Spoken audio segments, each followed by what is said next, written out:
Good evening, everyone. It's 6 o'clock on the button, so I'll call to order this July 1st meeting of Lancaster City Council committees. Mr. Harris, would you please call the roll of members this evening? Yes, Madam President. Mr. Med. Mr. Arroyo. Here. Mr. Cleese. Here. Ms. Craig.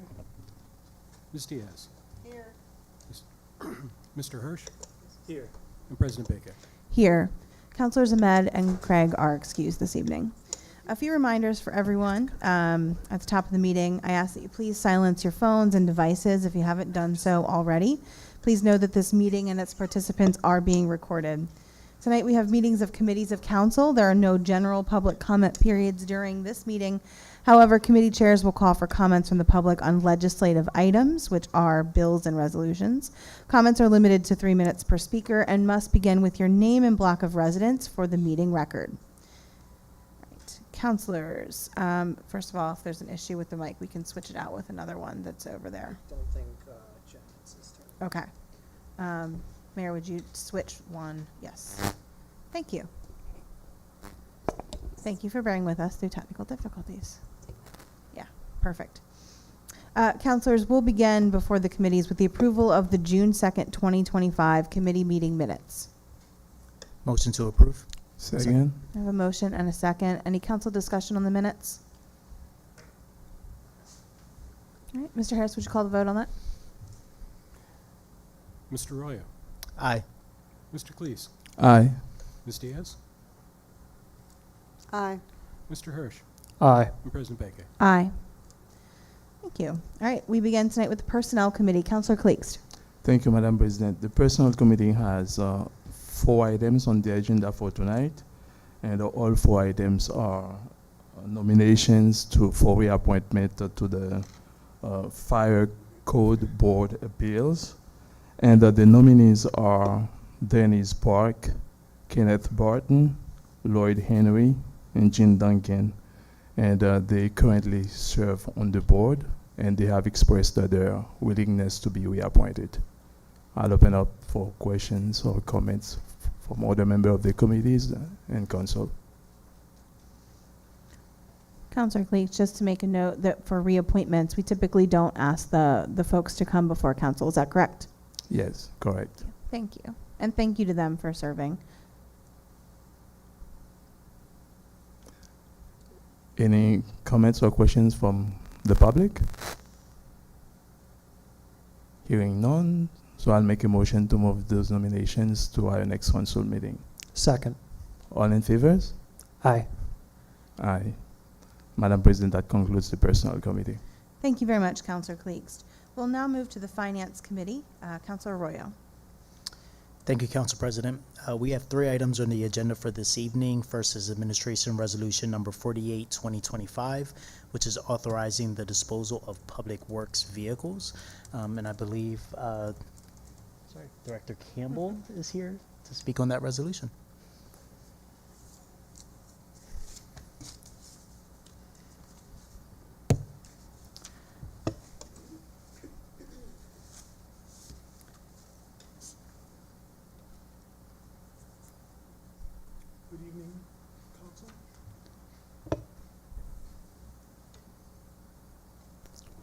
Good evening, Council. Good evening, Council. Good evening, Director Campbell. Good evening. Good evening. So we're very pleased to be able to bring this presentation to you. It's partly asking for the disposition of these vehicles through auction, but also to give you a little bit of an update of the status of the fleet vehicle program. So next slide, please. The resolution is asking to authorize the disposal and acquisition of vehicles for DPW. The resolution overview is such that we're disposing of vehicles. By auction, we want to dispose of 6 vehicles as per on the list by Exhibit A that are no longer planned to be of service. The trade-in of vehicles of 14 vehicles for other vehicles to be acquired by sale or lease, and 11 vehicles to be rolled into new leases at best price. The estimated value, the council estimates that the value of vehicles to be sold to be in excess of $2,000 each. And the authorization to proper official to proffer officials of the City of Lancaster authorized to sell and trade in the vehicles. All officials are also authorized to take necessary actions to accomplish the purpose of the resolution. Next slide.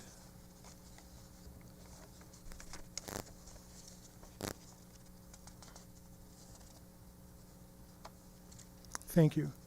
The progress, just as an update, the progress of the fleet management program is as follows. We have, as you know, entered into a contract with Enterprise Fleet Management, which tracks equity in each vehicle and recommends replacement when our equity is at highest. So it's a best management practice.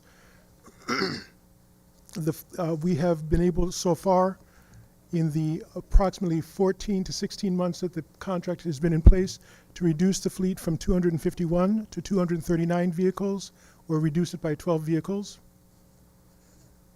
It gives us the opportunity to look at a fleet sharing model, which we have implemented in part here at City Hall, and it allows us opportunities for further reductions based on usage. At this moment, we have approximately 12 vehicles that are in full-time use, and an additional four vehicles that are not in full-time use.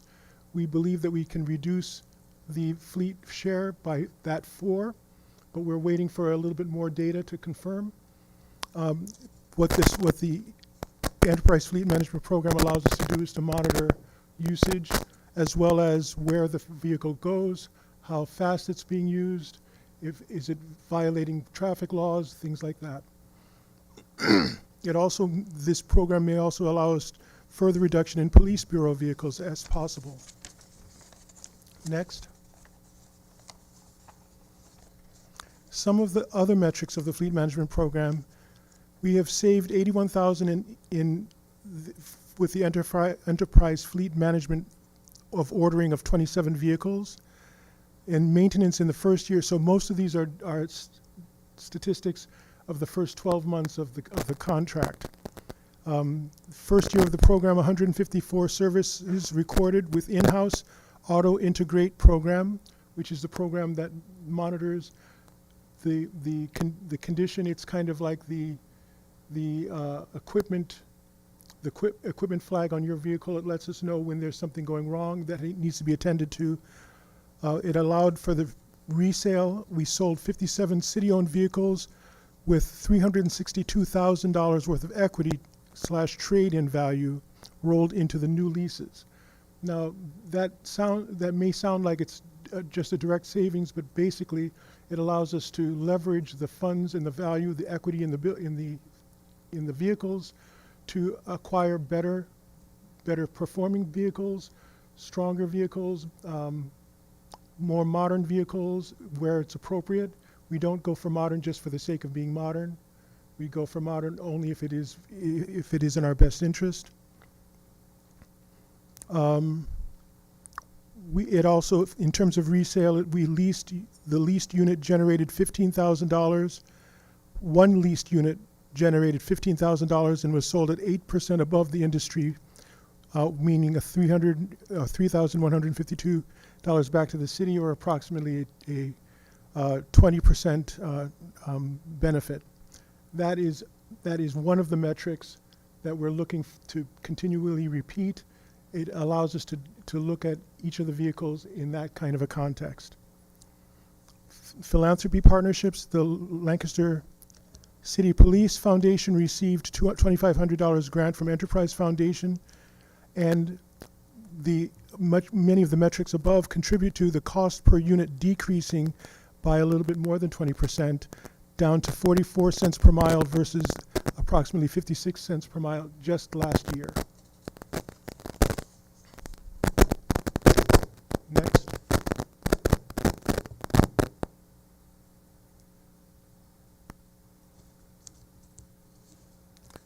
Okay. Again, we don't have metrics. We have is it me? Okay. Thank you for Is that bearing good? with us. I know we're still exploring these. It might be that. Let's try That's that. okay. We'll figure it out once we get it, it'll be fantastic. Exactly. And then we'll get a whole new system When once we figure it technology out. works, it works. So, again, we have only anecdotal information from years previous to 2024, but the average miles per gallon for the current vehicles in our fleet is approximately 25 miles per gallon. Approximately the vehicle age has decreased in this last year alone from 6.5 years to 5.7 years, meaning that by being able to leverage the vehicles at their prime, we have better, younger vehicles. The fleet value of the 250 vehicles monitored by Enterprise is approximately $4.3 million. And the Geotab telematics enrollment, which is part of the technology that tracks this information, is for the 250 vehicles, tracks location of the vehicles, so we know where the vehicles are 24/7, 365, speed, aggressive driving, etc. This is very important as we monitor and try to determine what appropriate policies for enforcement as well as for utilization of the vehicles is. And it also contributes to our increased intention to have more fleet share rather than fleet, specific fleet for city uses. Next and last slide. So just a quick summary of the auction and trade-in details. We're looking at auctioning 6 vehicles to be sold via Gov Deals, which is the means by which we can work with the local auction houses whenever the vehicles are available and get the best price. Trade-in of 14 vehicles to be traded for new acquisitions, 11 vehicles to be rolled into new leases, and the replacement process in terms of explanation of timelines and next steps. Auction as replacement vehicles arrive, so we would not be eliminating vehicles before we have the replacement, and the auctions are perpetual. They're not just once or twice a year, they're often every weekend. The old units get decommissioned and readied for sale, which allows us to, again, maximize the price that they can be sold at. And auctions are ongoing online, and Enterprise sells via the auto auctions. So the request, again, is to be able to auction those 6 vehicles and to be able to trade in the 14 vehicles for new acquisitions, as well as 11 vehicles to be rolled into new leases.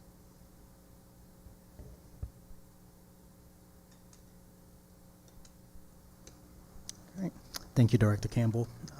I don't have any questions or comments. Are there any questions or comments from the committee or full council? Councilor Diaz? If I may, regarding the cars, what make and models are they?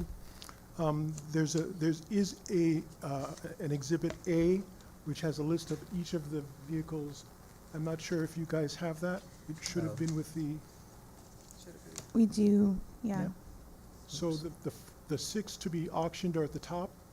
There's another grouping of 14, which are the ones for the trading for new acquisitions, their make, model, and year. Mhm. And then the 11 vehicles to be rolled into new leases are the following group of 11. Were you able to find it? For some reason, it's not downloading for me, but I'll look for it. Right. Thank you. I do have a hard copy. Council President? Thank you. As you're looking for that, Director Campbell, I'm looking at the Exhibit A, Mhm. and maybe I just need to kind of conceptualize we're talking about fleet management, because some of the vehicles in the first list are things like dump trucks and sweepers and gators, and so is Enterprise Fleet Management also managing our fleet of those sort of specialty vehicles as well? It's a very good question. They are not managing that fleet. However, they are the ones who would be selling at auction any of those fleet that we do have that go Understood. into that category. Thank you for that clarification. Any other, Councilor Calix? Thank you, Councilor Jimmy. Councilor Arroyo, thank you.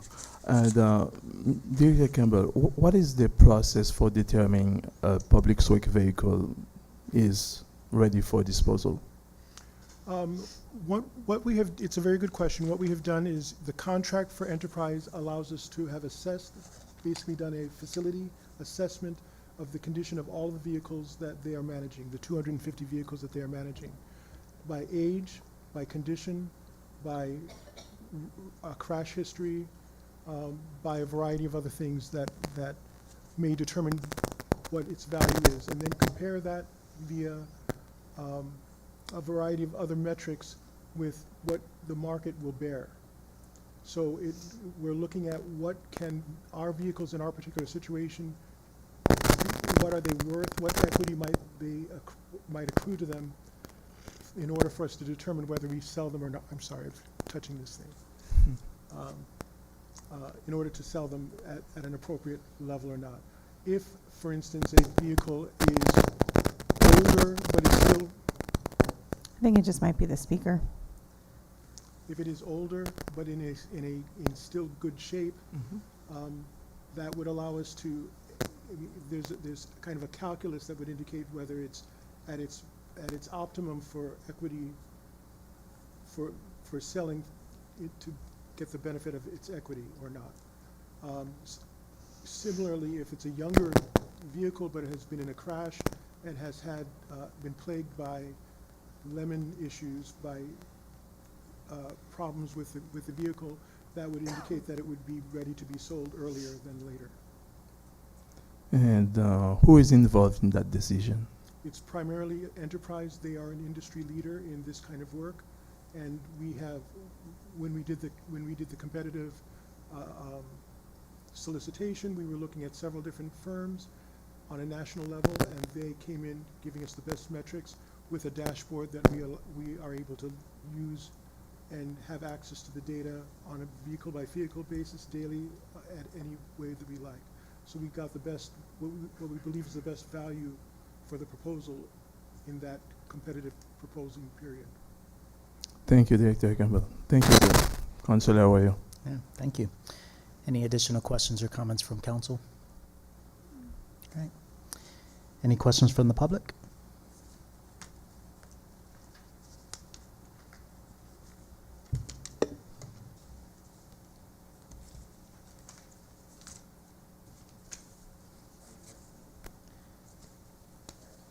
Yes, I Yes. do. Thank you. Tony Dastra, 700 block of New Holland Avenue. I just really need to express the frustration at the audio for a moment, because I'm sitting there and I understand I'm not frustrated at any individual here. I know it's stuff to work through, but it's not a laughing matter. These sort of issues, if they carry through to the live stream, are the difference between someone tuning in to engage themselves civically and educate themselves and not. So I just need to say that and leave it there. The only question I have is, I mean, we've already made changes to certain other processes in the city regarding the sale of property. Has there been any investigation as to whether these vehicles could be used for local nonprofit needs? Because while I respect getting the highest dollar value for these things, sometimes the greatest return comes from empowering our community organizations. Thank you for that question. We did not look at alternate uses of the vehicles, partly because many of them are very unique vehicles. They're for specific uses or have specific characteristics, and that would mitigate our ability to financially benefit from them. It does not reduce the value that they might have had for other purposes, but it does increase the amount of effort and the overhead to be able to manage the disposition of those vehicles in a non-competitive setting.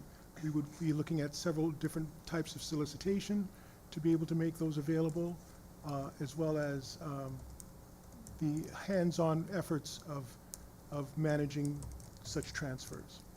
All right. Thank you, Director Campbell.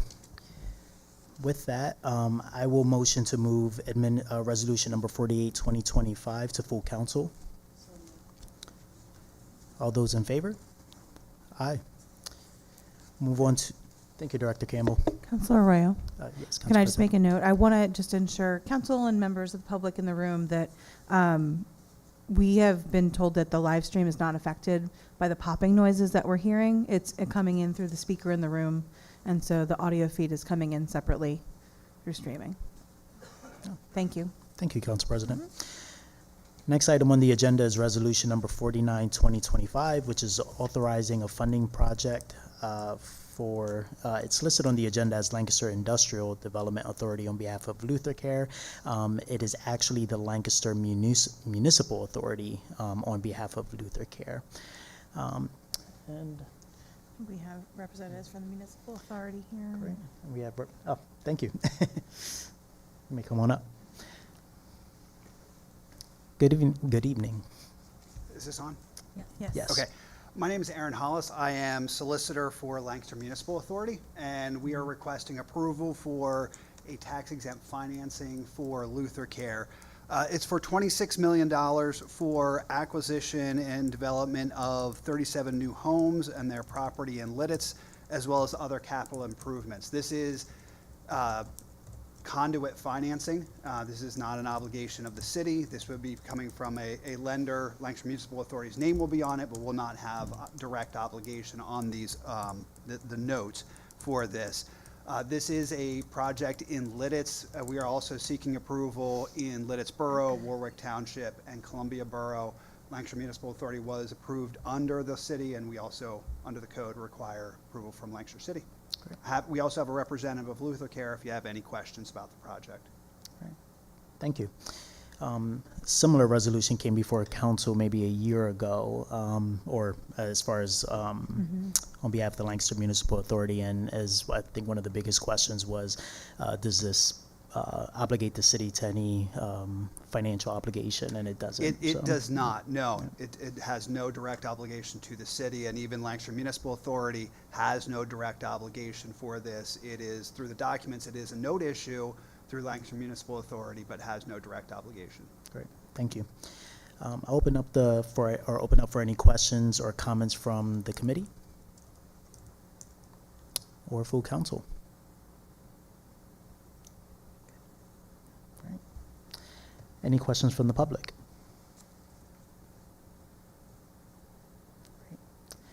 Thank you. Thank you. Yep. With that, I will motion to move resolution number 49, 2025 to full council. So moved. Motion and a second. All those in favor? Aye. Great. Next on the agenda for the Finance Committee, we have a report on the earned income tax exemption. I'll invite Director Campbell to the table.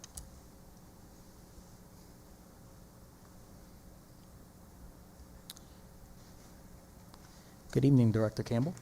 Good evening.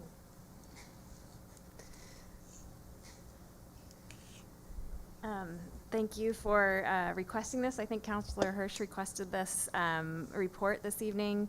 I'm going to provide some information regarding a possible earned income tax exemption for lower income residents. And we have put together a few considerations for you, as well as some data to show you. I'm pausing until he gets the presentation up here. So before we start, I would like to add just a small caveat. We've done quite a bit of research on this. I hope you'll see that through some of these considerations. However, I do want to say we haven't taken a thorough dive into any of the particular considerations. So the presentation tonight is estimates from what we've learned. These estimates will not be exact, and they will require further work depending on how council decides to pursue next steps. We'll move into further considerations for the options based on your proposals. We tried to balance staff time for the purpose of the initial report, knowing that this is the first step in the process. All right, next slide. So tonight's agenda, it's short sections, so this isn't going to be a long report, but there's 5 different short sections. We'll give a quick overview of earned income tax, review some of the data from that. We'll bring some considerations forward for you to think about as you're making decisions on how to move forward. We'll look at some financial estimates. We'll have some potential alternatives in here as well, and then we'll talk about next steps. Next slide, please. So before we dive into the exemption, we thought we would give a review of what the earned income tax actually is. We've been talking about this quite a bit during the home rule process. So the earned income tax, or EIT, you'll see it referred to as EIT up here, is a tax paid on income earned by anyone who lives in the city. So the current rate paid by city residents is 1.1% of their income. Generally, the state maximum percentage is 0.6%, but the home rule charter allows municipalities to go higher than that. And so the 1.1 was voted on with the budget as of January 1st because of the home rule charter. This is the city's portion of the earned income tax. The school district also collects an earned income tax, and they currently collect 0.5%. So the total earned income tax that the city residents pay is 1.6%. Earned income tax is only paid on income earned, so it's not paid on Social Security income. So that means that many retired individuals would not be paying the earned income tax. Next slide, please. All right, so an earned income tax exemption, this can be determined for income earners making less than a certain amount. The state sets the maximum income earned for the exemption at $12,000. And we believe that this is the ceiling regardless of home rule status for any municipality in Pennsylvania. We currently don't have an exemption for the earned income tax, and this is what we're going to explore a little bit this evening. I will just note there's another tax, the local service tax. This is collected from anyone who works in the city, regardless of where they live. We do offer an exemption for that tax if the income is under $12,000, and again, that's the state maximum. Next slide, please. So we want to give a few data points for you from across the state. So from what we found, there's currently, we think, 36 municipalities in Pennsylvania that are currently offering an earned income tax exemption.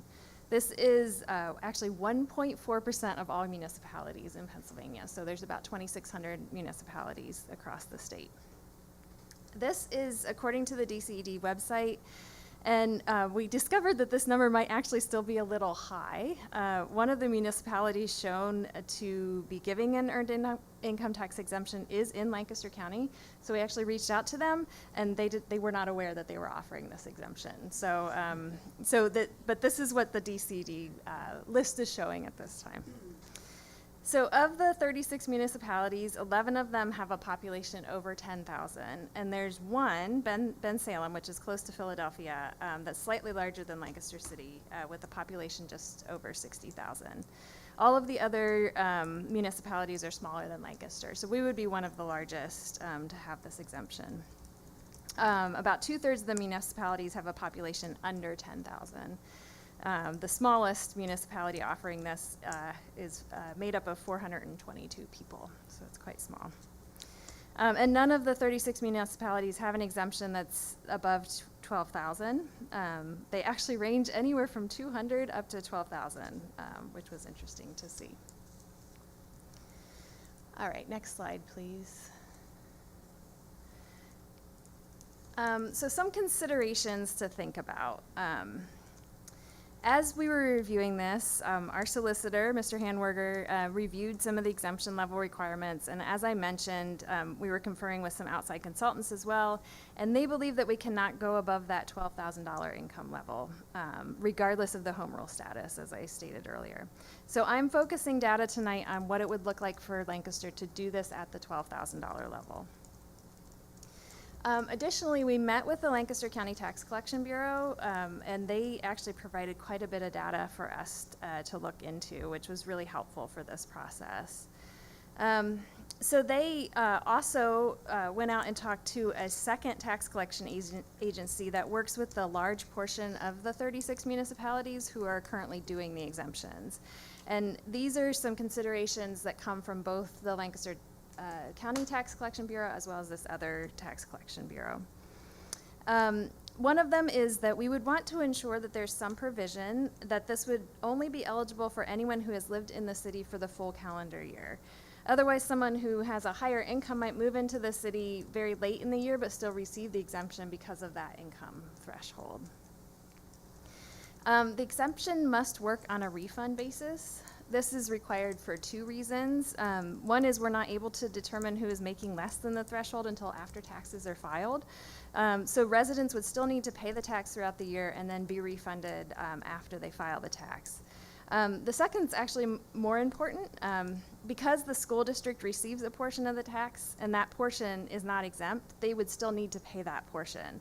So the tax is collected at the full percentage and then divided between the city and the school district, so it can't be withheld throughout the year. Residents would need to file the taxes by the tax deadline in order to have the Tax Collection Bureau have capacity to process the refunds, and I'm going to mention a bit later that the Tax Collection Bureau would be the ones processing these refunds. The Bureau estimates that only about 50% of residents actually file taxes timely at this point. That said, if there is an exemption as an option, we would anticipate that more taxpayers would be filing in a more timely manner. And then finally, in discussion with the Tax Collection Bureau, we've also determined that really the only reasonable option to have these exceptions processed would be to have them do the processing for us. As we talked about it, because of some of the confidential taxpayer information, it'd be very difficult to get the information needed to city staff or other entities to actually issue the refunds. But they have agreed that they could do the work for a fee, so that was a helpful step to determine. All right, next slide, please. Okay, so some of the numbers. This is where it may get a little complicated, so I'm going to try to keep this try to explain it as best I can. So these numbers are estimates using 2024 numbers. We had to make some educated assumptions. As I mentioned earlier, we don't have historic trends to show us this type of exemption shift at this point. So we're using some estimations here.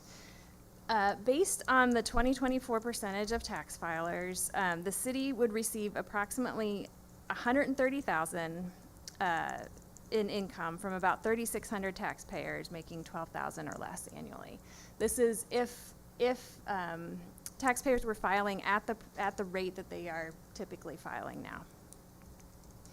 We're estimating that approximately 20% more taxpayers would file with the incentive of a refund.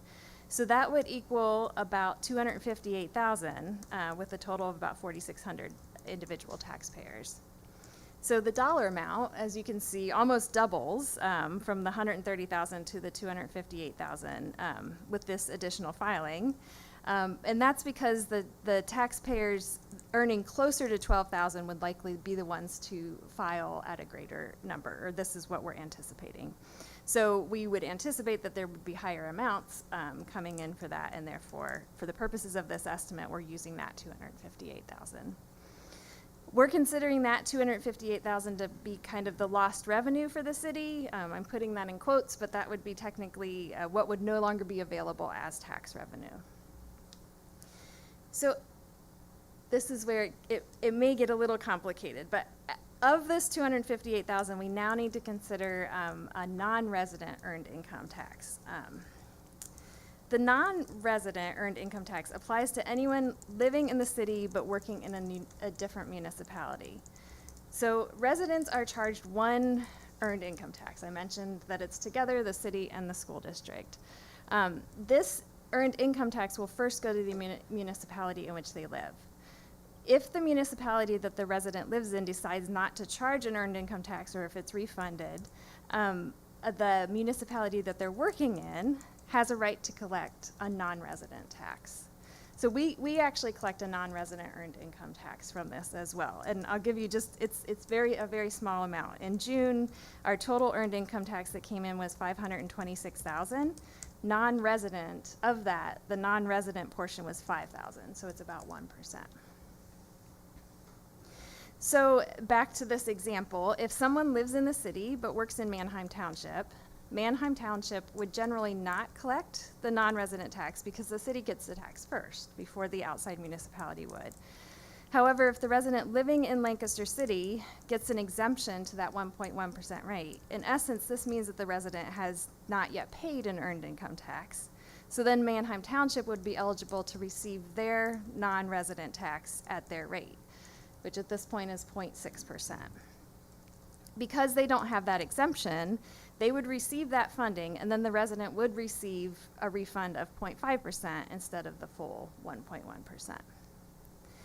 So based on what the Tax Collection Bureau could obtain in the last couple of weeks, looking at, residents living in the city and working outside, it looks like approximately 117,000 of the 258,000 would be paid to other municipalities. The taxpayer would then receive about 141,000 as a refund, and the average refund would be about $42 per resident. And then additionally, we would be paying a fee to the Tax Collection Bureau for the work. It would be about $10 per filing, so about $47,000 we're figuring. So the city's total outlay with the revenue reduction and the expenses for processing would be approximately $304,000. And 141,000 of that, so about 46%, less than half of the total outlay would actually go back to the taxpayers. That's a lot of numbers, so the next slide's gonna just graph it out a little bit for us. This is showing on the left-hand side what would go to the other municipalities, the processing fee, and then the refund to residents. And so you can kind of see, regardless of what level the numbers are, you can kind of see the percentages there a little bit better as well. All right, next slide.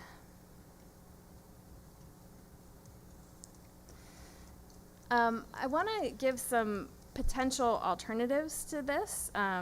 Ultimately, council needs to decide about pursuing an exemption. However, given that potentially more than half of the total financial outlay may not actually end up going back to the taxpayers, we wanted to offer some other options. So one to consider would be an application process. This wouldn't necessarily eliminate the pieces that are not going to the taxpayers, but it could lower the processing because there might not be quite as many applications that would be coming through. This piece we haven't researched fully yet, again, so that we would need some further consideration if we would want to go that route.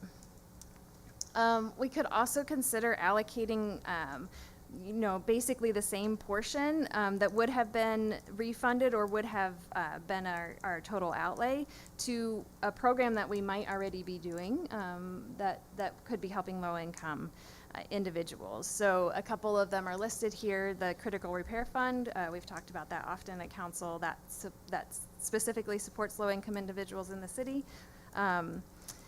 And it would mean that all of the funds would actually be kept to be used for city residents. We could also consider allocating some to the Lancaster Water Assistance Program. That's the program that is offered through CAP for utility support for lower income households. And we could designate, this is for all of the households, the program is set up for all of the households that we serve with our utilities, but we could designate this portion just for in-city residents. And then we could explore new programs if you would like to help lower income households. We could research next steps on those as well. The last slide. So ultimately, we'll need direction from council on what you'd like to have more information on.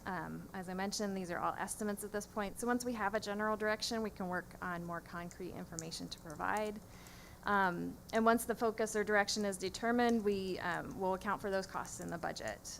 We're currently working on the budget. We'll have a final draft hopefully completed by the last week in September. So we'd want to at least include some estimates based on the approach by then. Thank you, Director Campbell. Very informative, and I appreciate all the hard work in doing the research to answer this question. I know this is something that's come up before council and a lot of councilors' interest over the last few months since the passing of the new home rule charter. So I appreciate providing some of this clarity. I know for me personally, the need to consider the non-resident earned income tax was relatively new information. That's something that I was not aware of that would get unlocked, for lack of a better term, if we were to provide an exemption on the earned income tax. It's also pretty startling to think that it would actually cost us more money to provide the exemption than would actually be collected. So am I right in noting the $258,000 that would have been collected and then refunded as a exemption would actually cost the city in total $304,000? Correct, yeah. Right. Yeah. So definitely something to consider. I do appreciate the alternatives as well. I think when we look at the problem that we're trying to solve with the exemption, it was providing relief to low-income taxpayers here in the city of Lancaster, and thinking about other potential allocations to other funds or other programs that offer that direct impact. I know I'll speak for myself, sounds a lot more appealing knowing that the residents that need it the most will receive the full dollar of that impact right here in the city of Lancaster rather than a portion. So just some of my thoughts, but happy to open up to the committee or full council. Thank you very much, Director Campbell, for the thorough research. And part of the reason I had asked for this report is just knowing that it wasn't just as simple as, okay, what's the budgetary impact if we say, on this increment of tax, you don't have to pay tax. That there is a lot of logistical considerations into doing an exemption, and having heard a lot of the logistical considerations,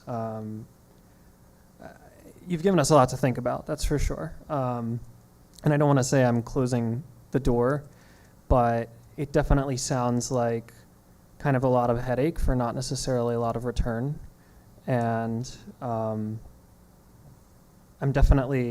grown a little colder to this idea than maybe I came in to this meeting. That said, I agree, Councilor Arroyo, I think any ways that we can return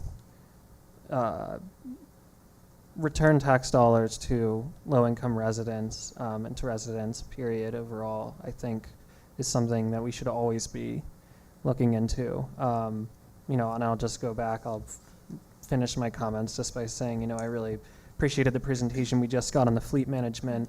That's kind of, I think, an example of like where we can return a lot of value to taxpayers, or at least it really, I think, had shown itself in that presentation. So I really admire the work that the city has done with that. So like I said, I will have to think about all of this, me personally. You've given us a lot to think about. So thank you very much again for the thorough research and all the great information you were able to gather. Thank you, Councilor Hirsch. Any other questions or comments from council members? Councilor Arroyo. Council President. Thank you. Thank you for the presentation. And I know it was a lot of work to put together, and I know that further exploration will require a lot more. I want to echo the sentiments that I think the giving funds to other municipalities aspect of this was eye-opening and not something that I'm particularly interested in doing as a steward of the tax dollars, the city of Lancaster. But I do appreciate the alternatives that are presented, and I think that people often talk about getting creative, and this is one way where we can do that. And so this is a start, and there may be some other ideas. Speaking as your council president, I'm very open to hear those from councilors. If you have other thoughts, whether they are on the list of what's here or other ideas on how we can make a better investment for our lowest income residents. And out of curiosity, I'm trying to do the math, and it's not necessarily my strongest suit, but a person who makes $11,999, how much is that really at the current tax rate that they're paying? Like, could someone do that? It's like $142. I believe it's 142. 132, yeah. Okay. And so they may get half of that back in the end instead of the full amount if we go through this process. For a full year. For a full year. Okay. Thank you. I appreciate appreciate confirming my math. Thank you. If they don't live and work in this, if they live and Correct. work in the city, they would get Right. more back. But if they live outside of the city, that could be as little as half. 46%. 46%. Thank you. Great. Any additional questions or comments from council? Great. Well, we have a lot to process and to think about, but appreciate the report, Director Campbell. Thank you. Council. There's no action being taken on this, so since it's just a report from council, there'll be no public comment. With that, I'll close the Finance Committee. Council President? Thank you, Council Arroyo. I'm actually going to turn it right back to you. Our next committee is Community Planning. Council Craig is absent this evening, so Council Arroyo, if you would chair this one this evening. Thank you, Council President. There are 2 items on the Community Planning Committee this evening. The first is Administration Resolution Number 50/2025, which is authorizing a ground lease agreement for a Sunnyside Environmental Center. And I believe we have Mr. Handwerker's here.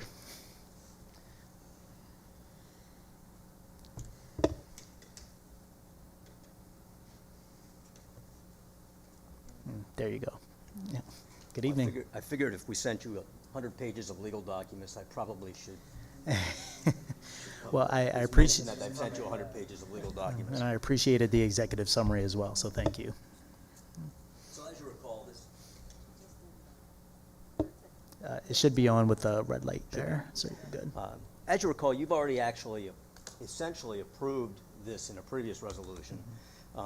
But given the fact that this is a 99-year lease, given the fact that this is going to have impact on generations of Lancaster residents hereafter, it's important for City Council to have the documents and approve them before signature.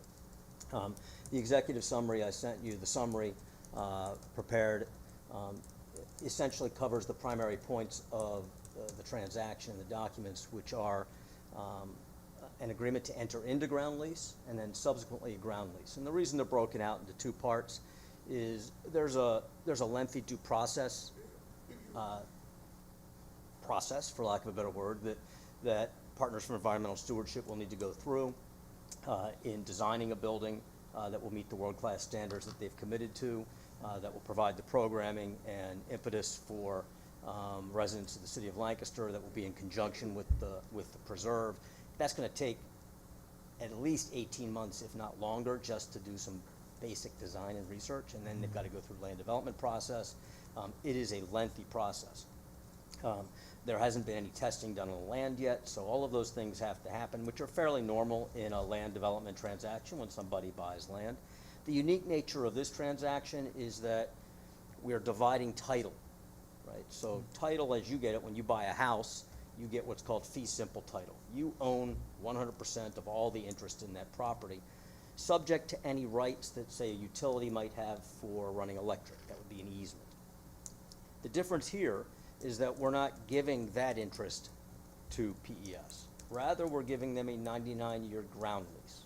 So essentially, we're leasing the land to them, and they get that land to control, build on, as set forth in these documents. And at the end of the 99-year lease, it terminates unless it's extended by the parties. So that's a somewhat different type of transaction than what we would normally doing, where you sell a house, buy a house, or donate the house. The rationale for that is that was part of the original transaction. It was so that the city is continuing to maintain its asset, which is a little over 8 acres, almost 9 acres, that the environmental center will sit on and be utilized. Once the due diligence is done and they're ready to move forward, that's when the ground lease is signed. The 2 documents work together. Obviously, one governs what happens prior to actually signing the lease, and then the lease governs what happens for the next 99 years thereafter. I think most of the salient points were in the legal memo, confidential legal memo I provided to you, but it's an as-is transaction. There's no net cost to the city. In other words, all costs of operating the land are borne by Partners for Environmental Stewardship.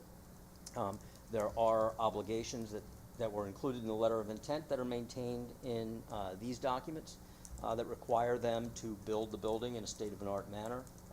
And over the 18 months, city staff has been convinced that, in fact, you will be very pleased with what ends up happening. I think their plans are to make this one of the 35th building of its type in the world, not just the country, but the world. So very high aspirations for this building, and for its uses to benefiting residents directly through programming. There's multiple reporting on the programming that's required annually, and then programming plans need to be updated every 5 years, so that there's a constant communication with the city staff and with city council through the course of the 99-year lease as to making sure that the program is consistent with the preserve, which the city will be responsible for creating and maintaining. That will be in and around the 8 acres that the environmental center sits on. Based on the legislative calendar, this matter has been asked to be moved to council's agenda for August 12th. One of the things I would suggest for you is that if you have questions for me regarding any of the specifics of the language in these documents, it gives you plenty of time to get them and for us to get answers back to you as well, and I'm happy to do so. And again, we're really pleased to be bringing this to you this evening at this point after approximately 18 months of work. Hard work by the High Foundation and Partners for Environmental Stewardship. They've already started their work in anticipation of this going forward. They've made that commitment even though they don't have a signed deal yet.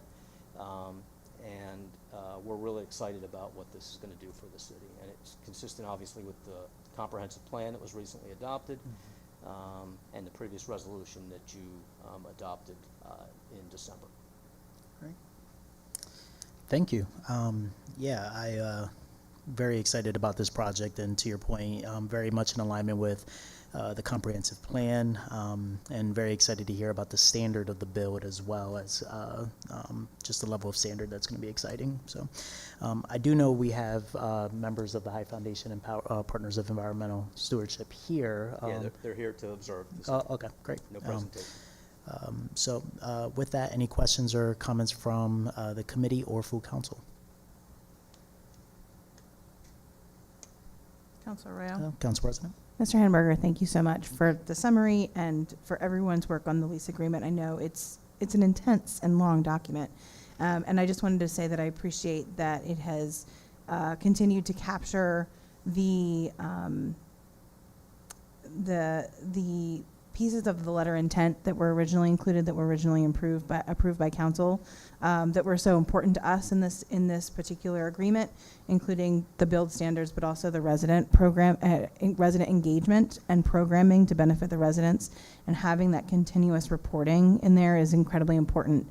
And I think that I just wanted to say to council and in general that I think that this is a model for ways that we need to build that into anything that happens in our community, because we can build that in from the beginning, and I feel like we've done that here, so I feel really good about that. So thank you. Thank you, Council President. Any additional questions or comments from council? My question is just around I guess I just want to make sure I understand correctly what I read. There's quite a lot of, reading to do. But in particular in the agreements surrounding the water line. As I read it, it read as though that Partners for Environmental Stewardship would be required to allow for an easement for a water line to go through the preserve. And I guess, is there any legal protection they would have in regards to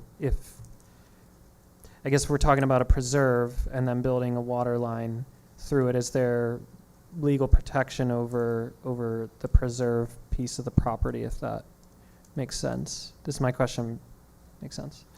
So, keep in mind, the water line would be something that the city is proposing to build.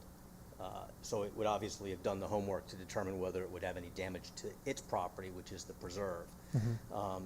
There are areas in the peninsula that may need to ultimately be served by water, and we as a municipal authority, regulated by the PUC, very well may have obligations to actually provide water to them. So we've left open the options and abilities to run a line as long as it doesn't interfere with the environmental center itself. And that's what they've agreed to allow us to do. It goes across their portion of the property. Whether that came across the portions of the preserve, there's no particular route that's been determined yet. Okay. Obviously, this is all about protecting the abilities in the future to maximize the site for all, which is a part of what the master site plan will help us do as well.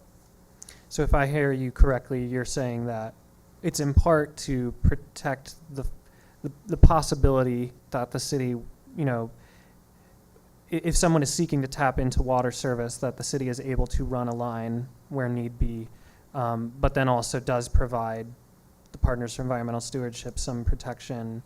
Their building is absolutely protected. Okay. That's correct. Okay, and it was also helpful to hear that there hasn't necessarily been a particular route picked yet either. Okay. No. Okay, I think that answers my question on that. Thank you. Very good. Thank you, Councilor Hirsch. Any additional questions or comments? Great.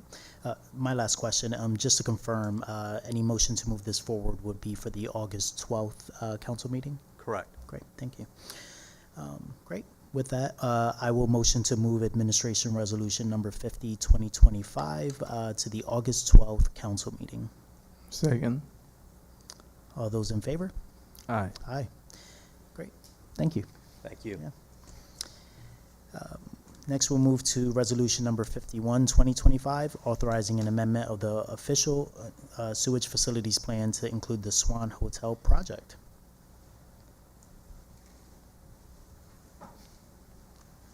Yeah. Good evening. Good evening. I used to turning around so many times. Good evening. Lauren Finn, Senior Planner for the city. This sewer planning module is for the Swan Hotel redevelopment. So it's located at 101 South Queen Street. We've been looking forward to the redevelopment of this hotel for a while.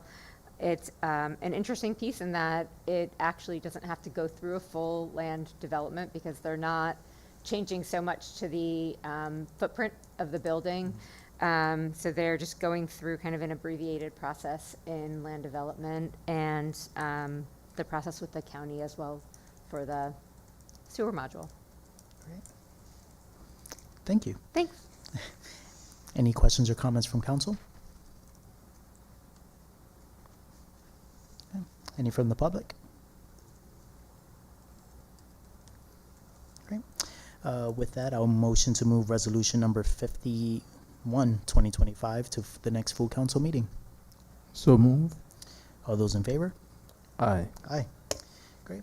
Council President, that concludes the Community Planning Committee. Thank you, Councilor Arroyo.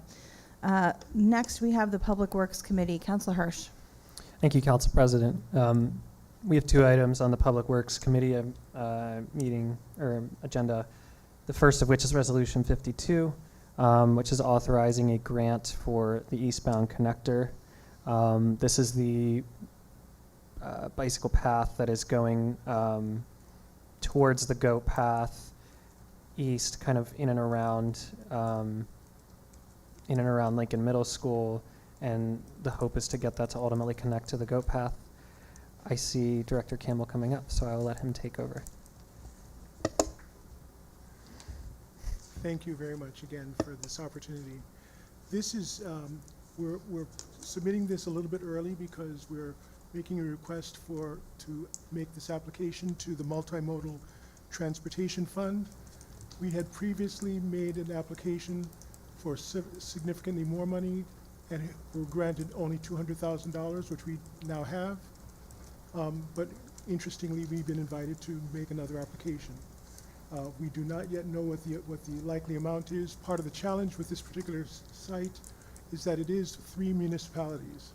It is not only the city of Lancaster, but it is Manheim Township and it's Lancaster Township. And although we have a lot of participation from both municipalities, each municipality has a varying level of financial capability. This is the opportunity to link pedestrian way, a better vehicular way, and the active transportation network from the new Burroughs School campus to the Lancaster, to the McCaskey campus as well. We currently have money in hand to do the design work and to continue some of the logistics of working with the different municipalities, and some low-hanging fruit work to be installed before the end of 2027. But we expect that the major construction would be taking place as late as 2031. If we are successful with this application, which again, we're hopefully coming back to you around for the June 22nd as the first opportunity to tell you what the cost is, because we're still awaiting guidance from MTF on how much they would likely be, we would likely be eligible for. But that would allow us to reduce the amount of money that's coming from our 2025 bond in the short term. And that's money that could be used for other purposes. Thank you very much, Director Campbell. That's helpful. Yes, and thank you for the explanation as well as to why there's not an amount put there yet. Appreciate that they're willing to work with you on that and provide some guidance. So I will open, and to be clear, this resolution grants permission to apply for the grant. So with that, I will open up comment to members of the Public Works Committee or full council. Councilor Hirsch. Thank you. I can't recall if it's the resolutions accepting awards or if it's the application that mentions if there's a commitment or a match. Is there a commitment or a match with these MTF funds, Director Campbell? That's a very good question. Do you know? Okay. We don't know, but we can make sure to get that information to you. That would be a question for the next meeting. Thank you so much for finding that. I'm assuming that there is, but I don't want to. I thought typically so. Okay. Thank you, Council President. Councilor Cleeks. Thank you, Councilor Hirsch. Director Campbell, could you tell us some of the benefits of this project for the community? Oh yes, this is a very interesting site because it is the nexus of Rank Mill Road and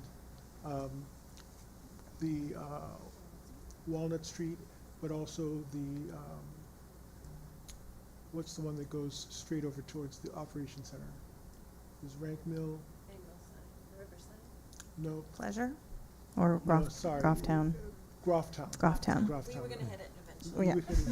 So there's a lot of students from all three municipalities that will be traversing this area because of the extensive nature of the Lancaster, of the McCaskey campus, as well as the New Burroughs Elementary School, which is under construction right now. That particular roadway, Grofftown Road in particular, has excessive speeds right now, partly because of people coming off of Chestnut Street and flying into that particular curve. There's nothing that slows the traffic in that particular area. This is an opportunity for us to use our best management practices that are similar to what you've seen in other parts of the city that we use for Safe Streets for All and the Vision Zero program to be able to reduce the speeds in that particular stretch of the city, as well as to augment the active transportation network. So this is one of the key intersections where bike lanes and bike access can be provided as well. Going up Broad Street, as you know, there's the Chesapeake Broad intersection that will be underway in 2026. That provides a loop for people to come from southwest through southeast up to the McCaskey campus, but also this is one of the last connectors to the county-wide active transportation network, which connects us to the Goat Path, among other things. So we're very much looking forward to the ultimate design and resolution to be a much more pedestrian-friendly area with slower speeds, slower traffic coming in this particular area, and controls. A couple of things that are being considered are not just full intersections, but also stoplights, possible intersection as well. Again, that's still part of the study, but what we need to make sure is that students from the Burroughs community in Lancaster Township can safely cross this intersection and this series of streets to the McCaskey campus and vice versa. So I think there's a lot of benefits to this particular area. Thank you. Thank you, Councilor Hirsch. Thank you, Councilor Cleeks. Tina's got the answer to your question. Thank you. 30%, so 70% and then 30%. So 70-30 okay, thank you. Are there any other questions or comments from council?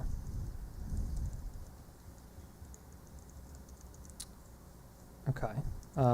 Hearing none, I will make a motion to move this to our meeting of council on July 22nd. Second. All those in favor? Aye. Thank you. And our next resolution is a resolution recognizing Parks and Recreation Month, Resolution 53. Forgive me, I'm pulling up the resolution here just to.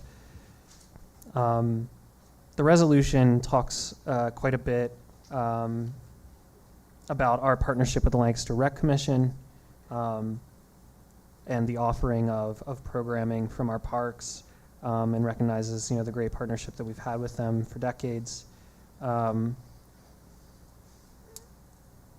also recognizes the benefit that parks have in our community. And thankfully, you know, we've been putting a lot of effort into renovating our parks. So we recognize the value that they provide to the city. So, you know, I won't read the resolution out loud, but that's kind of some of the things that it talks about. I know last year we had Heather Digay from the Lancaster Rec give a presentation.